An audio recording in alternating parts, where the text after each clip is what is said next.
தலைப்பு செய்திகள். ஜனாதிபதிக்கு எதிராக ஐநாவில் முறைப்பாடு, 24 எதிர்க்கட்சி எம்பிக்கள் கையெழுத்து. வடக்கு ஆளுநர் ஆஸ்திரேலிய உயர்ஸ்தானிகர் சந்திப்பு. வலிந்து காணாமலாக்கப்பட்டோர் விவகாரம், மனித உரிமைகள் செயற்பாட்டாளர் விசனம். மன்னாரில் படையினரின் கட்டுப்பாடில் உள்ள காணிகளை விடுவிக்க கோரிக்கை. அமெரிக்காவின் 51வது மாகாணமாக மாறும் வெனிசுலா. ட்ரம்பின் கூற்றை நிராகரித்த அதிபர் டெல்சி. விரிவான செய்திகள். மே தின பேரணியில் ஜனாதிபதி அனுரகுமார திசாநாயக்க ஆற்றிய உரையால் நீதித்துறை சுதந்திரத்திற்கு ஏற்பட்டுள்ள பாதிப்பு குறித்து எதிர்க்கட்சி நாடாளுமன்ற உறுப்பினர்கள் குழுவொன்று ஐநா மனித உரிமைகள் ஆணைக்குழுவுக்கு முறைப்பாட்டு கடிதம் ஒன்றை சமர்ப்பித்துள்ளது. எதிர்க்கட்சி தலைவர் சஜித் பிரேமதாச, மனோ கணேசன், வே ராதாகிருஷ்ணன், ஜீவன் தொண்டமான், ரஞ்சித் மத்தும பண்டாரு, தயாசிரி ஜெயசேகர உள்ளிட்ட 24 எதிர்க்கட்சி நாடாளுமன்ற உறுப்பினர்கள் இந்த முறைப்பாட்டில் கையெழுத்திட்டுள்ளனர். ஐநா மனித உரிமைகள் ஆணையாளர் பணியகத்தின் நீதிபதிகள் மற்றும் சட்டவாளர்கள் சுதந்திரம் தொடர்பான சிறப்பு அறிக்கையாளருக்கு இந்த முறைப்பாட்டு கடிதம் சமர்ப்பிக்கப்பட்டுள்ளது. இலங்கையில் பல மாவட்டங்களில் நிலவும் சீரற்ற காலநிலை மற்றும் அனர்த்த நிலைமை காரணமாக ஒரு மரணம் பதிவாகியுள்ளதாக அனர்த்த முகாமைத்துவ மத்திய நிலையம் தெரிவித்துள்ளது. மட்டக்களப்பு மாவட்டத்தின் கோரளைப்பற்று தெற்கு பிரதேச செயலாளர் பிரிவிலேயே இந்த மரணம் பதிவாகியுள்ளதாக அந்த நிலையம் குறிப்பிட்டுள்ளது. அனர்த்த முகாமைத்துவ நிலையத்தினால் நேற்று முற்பகல் 10 மணிக்கு வெளியிடப்பட்ட அறிக்கையில் இந்த தகவல் தெரிவிக்கப்பட்டுள்ளது. சீரற்ற காலநிலையினால் 4 மாவட்டங்களுக்கு உட்பட்ட 17 பிரதேச செயலாளர் பிரிவுகளில் வசிக்கும் மக்கள் பாதிக்கப்பட்டுள்ளதாக குறிப்பிடப்பட்டுள்ளது. அதன்படி 62 குடும்பங்களை சேர்ந்த 203 நபர்கள் இதுவரை பாதிக்கப்பட்டுள்ளனர். அவர்களில் 17 பேர் தற்காலிக பாதுகாப்பு மையங்களில் தங்க வைக்கப்பட்டுள்ளதாக அனர்த்த முகாமைத்துவ நிலையம் தெரிவித்துள்ளது. மேலும் 39 வீடுகள் பகுதியளவில் சேதமடைந்துள்ளதாகவும் அந்த நிலையம் மேலும் தெரிவித்துள்ளது. வடக்கு மாகாண ஆளுநருக்கும் இலங்கைக்கான ஆஸ்திரேலிய உயர் ஸ்தானிகருக்கும் இடையிலான சந்திப்பொன்று இடம்பெற்றது. இதில் மாகாணத்தின் விவசாயம், கடற்தொழில், காணி உரிமை மற்றும் முதலீட்டு வாய்ப்புகள் குறித்து விரிவாக ஆராயப்பட்டது. இந்த சந்திப்பு கிளிநொச்சி இயக்கச்சியில் அமைந்துள்ள ரிச்சா பார்க் வளாகத்தில் நேற்று புதன்கிழமை காலை நடைபெற்றது. இதன்போது வட மாகாணத்தின் சமகால நிலவரங்கள், விவசாய மற்றும் கடற்தொழில் துறைகளின் மேம்பாடு, நீண்ட காலமாக தீர்க்கப்படாமல் உள்ள காணி பிரச்சினைகள் மற்றும் ஆஸ்திரேலிய அரசாங்கத்தின் நிதி பங்களிப்புடன் முன்னெடுக்கப்படக்கூடிய எதிர்கால அபிவிருத்தி திட்டங்கள் குறித்து விரிவாக கலந்துரையாடப்பட்டது. குறிப்பாக வடமாகாணத்தின் விவசாயத்துறை நவீனப்படுத்துவது குறித்தும், குறிப்பாக விவசாயிகளின் உற்பத்திகளுக்கான பெறுமதி சேர்ப்பது தொடர்பிலும் இதன்போது அதிக கவனம் செலுத்தப்பட்டது. அத்துடன் விவசாய விளைபொருட்களை பதனிடும் நிலையங்களை வடக்கில் விரிவுபடுத்துவதன் அவசியத்தையும் ஆளுநர் சுட்டிக்காட்டினார். மேலும் கடற்தொழில் துறையில் கடல் உணவுகள், கடல் பாசி மற்றும் கடல் அட்டை போன்றவற்றிற்கான பதனிடும் தொழிற்சாலைகளை நிறுவதன் மூலம் உள்ளூர் உற்பத்தியாளர்களுக்கு நியாயமான விலையை பெற்றுக் கொடுக்க முடியும் எனவும் கூறினார். விவசாய மற்றும் கடற்தொழில் உற்பத்திகளை கொள்வனவு செய்தல், பதனிடுதல் மற்றும் அவற்றிற்கான குளிர்சாதன களஞ்சிய வசதிகளை ஏற்படுத்துதல் ஆகியவற்றுக்காக தனியார் முதலீடுகளை வடக்கில் ஊக்குவிப்பதற்கான சாத்தியக்கூறுகள் குறித்து ஆஸ்திரேலிய உயர்ஸ்தானிகர் கேட்டறிந்தார். போர் நிறைவடைந்து பல ஆண்டுகளை கடந்த போதிலும் வடக்கில் இன்னமும் விடுவிக்கப்படாதுள்ள பொதுமக்களின் காணிகள் தொடர்பிலும் இங்கு கலந்துரையாடப்பட்டது. குறிப்பாக வனவள திணைக்களம் மற்றும் வன உயிரிகள் திணைக்களம் ஆகியவற்றால் கையகப்படுத்தப்பட்டுள்ள காணிகளை விடுவிப்பதற்கான பொறிமுறைகளின் முன்னேற்றங்கள் குறித்து கருத்துக்கள் பரிமாறப்பட்டன.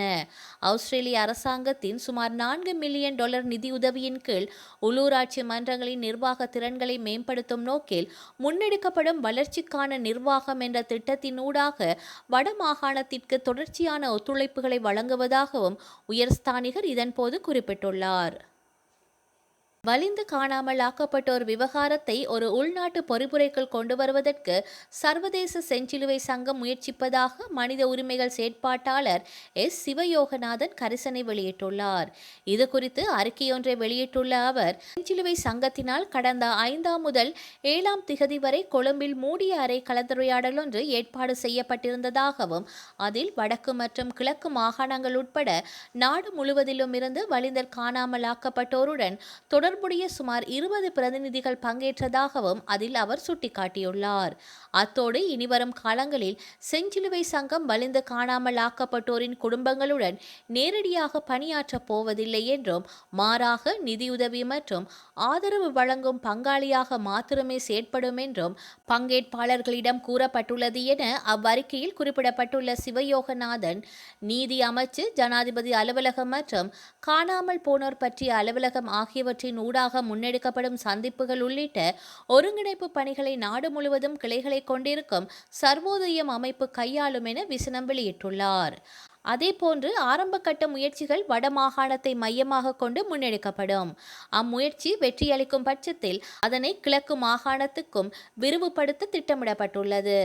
இந்த கலந்துரையாடலில் பங்கேற்ற வடக்கு கிழக்கை சேர்ந்த பெண்கள் சிலர் இம்முயற்சிக்கு முழுமையான ஆதரவை வெளிப்படுத்திய அதேவேளை ஏனைய பாதிக்கப்பட்ட தரப்பினர் இவ்வாறான நடவடிக்கைகள் மூலம் சர்வதேச நீதிக்கான தமது நீண்டகால கோரிக்கைகள் படிப்படியாக பலவீனமடைந்து விடுமோ என அச்சமடைந்துள்ளனர் என்றும் அவர் தனது அறிக்கையில் குறிப்பிட்டுள்ளார்.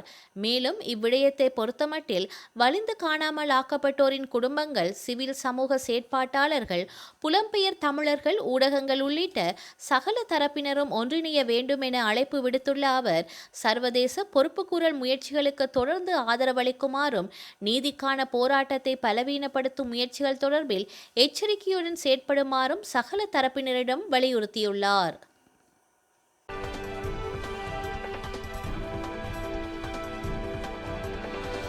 அமெரிக்க படைகள் அருகிலுள்ள தீவு நாடான வெனிசுலாவிற்குள் நுழைந்து அதிபர் மாளிகையில் தூங்கிக் கொண்டிருந்த அந்நாட்டின் ஆட்சியாளர் நிக்கோலஸ் மதுரோ மற்றும் அவரது மனைவியை கடத்தி அமெரிக்காவுக்கு கப்பலில் கொண்டு சென்றது. போதைப்பொருள், பயங்கரவாதம் உள்ளிட்ட குற்றச்சாட்டுக்கள் மதுரோ மீது சுமத்தப்பட்டு அமெரிக்க சிறையில் அவர் அடைக்கப்பட்டார்.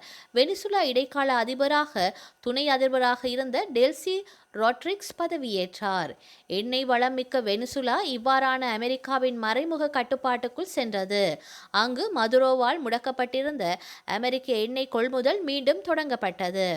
அமெரிக்காவின் கட்டளைகளுக்கு இணங்கவில்லை என்றால் டெல்சிக்கும் மதுரோவின் கதிதான் என அமெரிக்க அதிபர் ட்ரம்ப் பகிரங்கமாக மிரட்டல் விடுத்துள்ளார். இந்த சூழலில் வெனிசுலாவை அமெரிக்காவின் 51வது மாகாணமாக மாற்றும் ட்ரம்பின் முன்மொழிவை வெனிசுலா அதிபர் நிராகரித்துள்ளார். அமெரிக்காவில் மொத்தம் 50 மாகாணங்கள் உள்ளன. முன்னதாக 51வது மாகாணமாக கனடா நாட்டை மாற்ற வேண்டும் என ட்ரம்ப் கங்கணம் கட்டி செயல்பட்டார். ஆனால் அந்நாடு கடும் எதிர்வினையாற்றியது. இந்த சூழலில் எண்ணெய் வளமிக்க வெனிசுலாவை முழுமையாக வளைத்து போட ட்ரம்ப் முடிவெடுத்து இயங்கி வருகின்றார். வெனிசுலாவை அமெரிக்காவின் 51வது மாகாணமாக மாற்ற வேண்டும் என்ற ட்ரம்ப் பேச்சு குறித்து ஊடகங்களுக்கு பேட்டியளித்த டெல்சி, அத்தகைய சாத்தியக்கூறு ஒருபோதும் பரிசீலிக்கப்படவில்லை, மேலும் அது சுதந்திரத்திற்கான நாட்டின் உறுதிப்பாட்டிற்கு எதிரானது, நாங்கள் எங்கள் சுதந்திரத்தை நேசிக்கின்றோம் என தெரிவித்துள்ளார். நடைபெற்று முடிந்த 2026ஆம் ஆண்டு தமிழ்நாடு சட்டமன்ற தேர்தலில் அடைந்த தோல்வியை தொடர்ந்து அதிமுக எடப்பாடி பழனிசாமி அணி மற்றும் எஸ்பி வேலுசாமி சி.வி. சண்முகம் அணி என இரண்டாக பிளவுபட்டுள்ளது. முன்னாள் அமைச்சர்கள் பலர் டெபாசிட் இழந்ததற்கு எடப்பாடி பழனிசாமியே காரணம் என சி.வி. சண்முகம் தரப்பு குற்றம் சாட்டுகின்றது. மேலும் கட்சியிலிருந்து நீக்கப்பட்ட அனைவரையும் மீண்டும் கட்சியில் இணைக்க வேண்டும் எனவும் சி.வி. சண்முகம் தரப்பு கோரி வருகின்றது. இதனிடையே நேற்று இபிஎஸ்ஸின் எதிர்ப்பையும் மீறி தமிழக வெற்றி கழகத்திற்கு சட்டமன்றத்தில் ஆதரவு அளித்தது. இந்நிலையில் தமிழக வெற்றி கழகத்திற்கு ஆதரவாக வாக்கு செலுத்திய எம்எல்ஏக்கள் சிலர் உட்பட திமுகவின் முக்கிய நிர்வாகிகளை கட்சியிலிருந்து நீக்கி அறிவிப்பு வெளியிட்டுள்ளார் அக்கட்சியின் பொதுச் செயலாளர் எடப்பாடி பழனிசாமி. இந்த நீக்குதலில் Natham Viswanathan, SP Velusamy, CV. Shanmugam, R. Kamaraj, C. Vijay Vijayabaskar, KP Anbazhagan, Isakki Subbiah, KC Veeramani, MR Vijayabaskar, Balakrishna Reddy, Arunmozhithevan, Sugumar உள்ளிட்ட சட்டமன்ற உறுப்பினர்களும் முன்னாள் MPக்கள் ஜக்கியன், ராமலிங்கம், குமார் உள்ளிட்டோர் அடங்குவர். வரலாற்றில் இன்று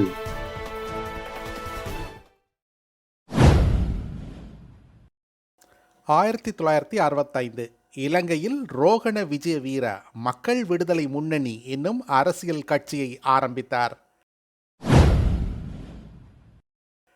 1976 யாழ்ப்பாணம் வட்டுக்கோட்டையில் நடந்த தமிழர் விடுதலை கூட்டணியின் மாநாட்டில் தனித்தமிழீழம் அமைக்கும் வட்டுக்கோட்டை தீர்மானம் வெளியிடப்பட்டது.